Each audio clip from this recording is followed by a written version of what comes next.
Shtëpia e Big Brother Kosova ka qenë gjithmonë një hapësirë ku emocionet, afrimitetet dhe sjelljet e papritura marrin vëmendjen maksimale të publikut.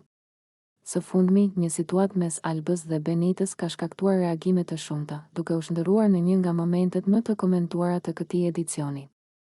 Afrimiteti fizik mes dy vajzave, i shoqëruar me gjeste të afërta dhe sjellje provokuese, ka hapur debate të gjera si brenda shtëpisë, ashtu edhe në rrjetet sociale. Pamjet e Albës dhe Benitës duke qëndruar shumë pranë njëra tjetrës, duke u afruar në mënyrë lozonjare dhe duke kaluar kufijtë e zakonshëm të distancës personale, u interpretuan ndryshe nga publiku.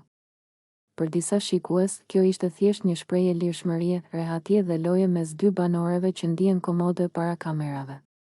Për të tjerë, kjo sjellje u pa si provokim i qëllimshëm dhe si një mënyrë për të tërhequr vëmendjen në një moment kyç të lojës. Benita, e njohur për karakterin e saj të fortë dhe për gatishmërinë për të thyer norma brenda shtëpisë, duket se nuk heziton të shprehë veten përmes gjuhës së trupit.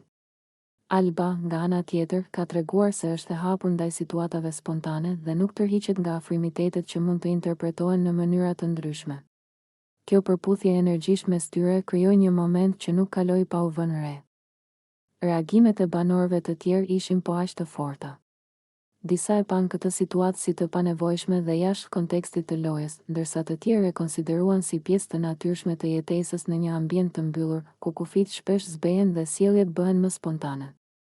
Debatet që pasuan treguan se sa të ndara janë mendimet kur bëhet fjalë për mënyrën se si duhet të sillen banorët në syrin e kamerave. Në rrjetet sociale, momenti u shpërnda me shpejtësi, duke u kthyer në temë diskutimi dhe ironie.